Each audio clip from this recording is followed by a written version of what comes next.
Welcome back, 5th grade teachers, to our Passport to Social Studies video. This is a teacher-facing video. My name is Mr. Giordano, and I'm the Virtual Content Specialist for 5th grade Social Studies. We will be continuing with our Unit 2, Day 7 lesson. This second video will focus on the teacher supports and scaffolds related to the project that students will be working on in this lesson. The part 3 video that will follow will focus on creating the digital tools explored in this video. For this second video, students will be working collaboratively in their respective in-person small groups or virtual breakout rooms. It's important to provide an opportunity for your students to check in with you while they are engaged in their research in their group work. During this check-in, it is important to provide students with feedback on their progress towards achieving the learning objective. It is also important to take notes on their group collaboration and overall progress in completing their research before day 2 of this 2-day lesson. We will be exploring a teacher note-taker and protocol for conducting these check-ins.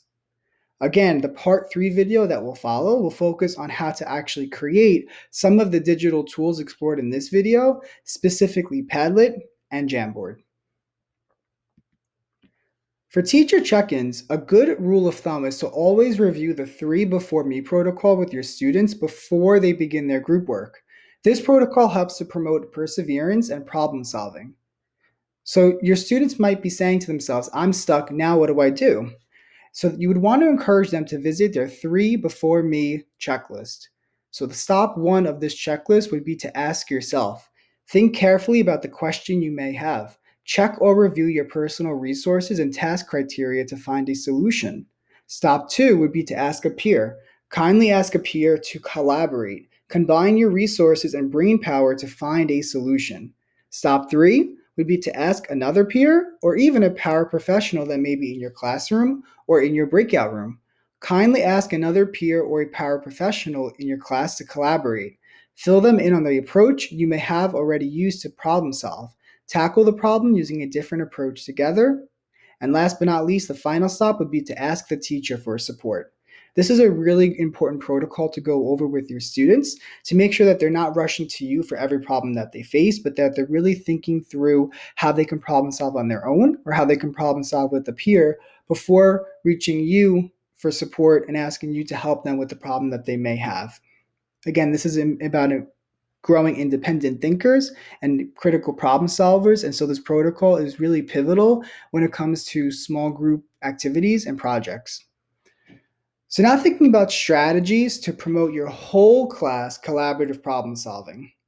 So before engaging in your one-on-one check-ins with each specific group as they're conducting their French Explorer research, it is highly recommended to establish a whole class collaborative problem-solving procedure. This procedure will create a forum for your class to share out questions or problems that they've encountered during their research and group work with one another. As groups continue their research, they can refer back to this forum if they encounter a problem to see if their classmates in other groups have also encountered the same issues and brainstorm solutions to overcome them. You can also add your solutions to this forum as the teacher for the students to quickly refer to at any point during their group work and researching.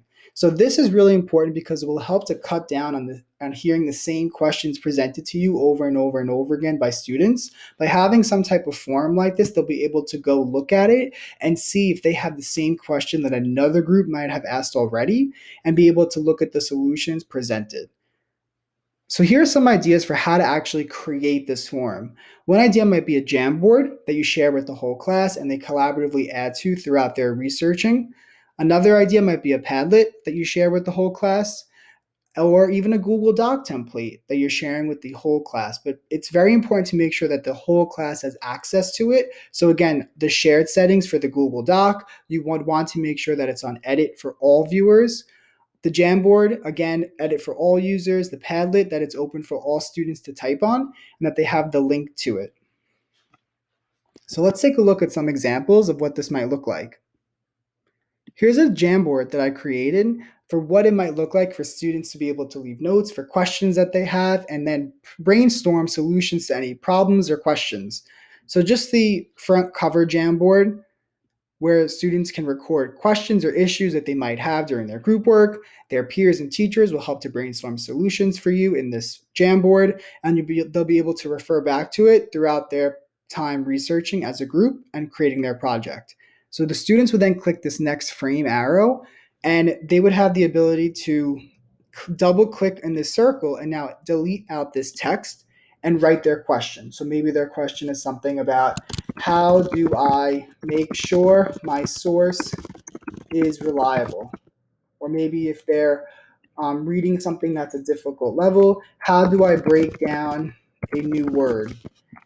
So thinking about whatever their question might be, the student who has that question will type it into this box, and then once the question's typed, other students can click one of these empty sticky notes, double click it, and they can type a solution. And so this will allow students to be able to brainstorm solutions together and then have it saved throughout their whole time researching, such that if other groups have this similar questions, you as the teacher can direct them to this resource and encourage them to add their questions to this resource, maybe even offer extra points, even participation points for putting their question on this board and being vulnerable to share those questions and help one another as a class grow as problem solvers to then come up with solutions to solve their problems. So you as the teacher, you would want to create a few duplicates of this frame because there might be, again, multiple questions that students have. So in order to do that, you just click these three dots and you press duplicate. And students will be able to edit this and add their question and add their brainstorming solutions to the Jamboard. You could post this on your Google Classroom stream or even attach it to the assignment on Google Classroom. So this is one strategy for this whole class problem solving protocol or forum. Another idea might be a Padlet. And Padlet is a really nice tool. Again, you would have the same prompt posted at the top. Students would be able to add a comment to the board, and then they would be able to leave their comments. So they might even put their name. So I'm just going to write student. Maybe they would put their name here. Then they're going to write their question here, and they're going to post it. And then another student can add a comment. So here they can add multiple comments. Maybe I'll just put response. We'll send it. Then they can add another response and send it. So you can see that they can share some of their various responses or brainstorming for solutions to this running board. And again, this would be a great place for students to share problems or questions or issues that they're coming across in their group work, and then be able to collaboratively work together as a whole class to problem solve. Last but not least, they can also use this template, which would just be a Google Doc, something that they might actually be more familiar with. And you as the teacher can just create a chart where students can type in their name, their group letter, A, B, or C, the question that they have. Peers can type in some solutions and jot down their name next to their solution. And then you as the teacher can jot down some solutions as well. This might be a nice way to do it where students, again, you would have to make sure that they all have access to it. They all can edit this document and they can have a running list of questions that they're coming across in their research.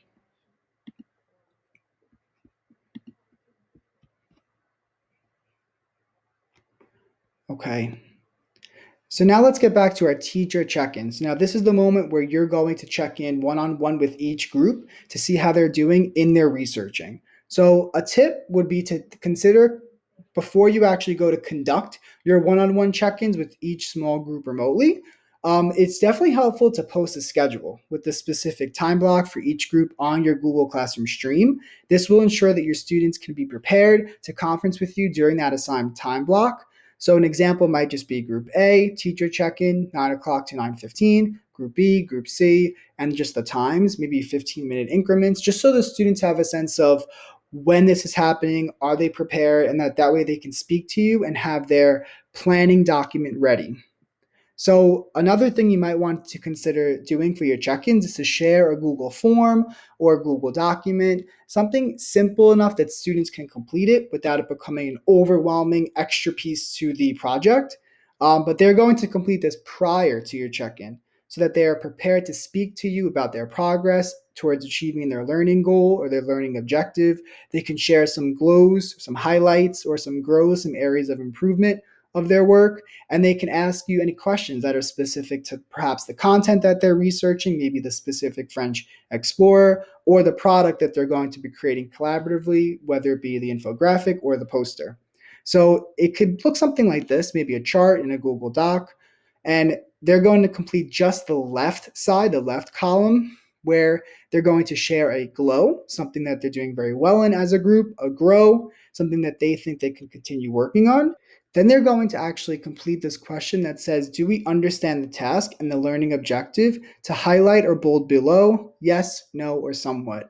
And here they're really asking themselves, do they understand the task? Do they understand what's expected of them and the learning objective that they're working towards?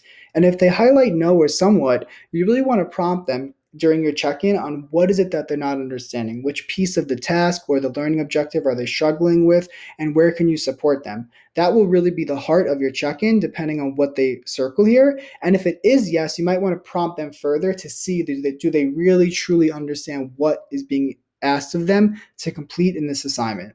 And then some next step ideas for their group work. What are they going to work on next? What's their next step for them to work on in order to complete this project? So they're going to fill out this part on the left during the check-in, and you as the teacher, once you enter that small group, whether it be in person or on a breakout room through Google Meets or Zoom, you can then complete your right side live with them, where you can share a glow, taking a look at their work or their progress, share a grow, something that you think they can continue working on, and it might be the same as what they put.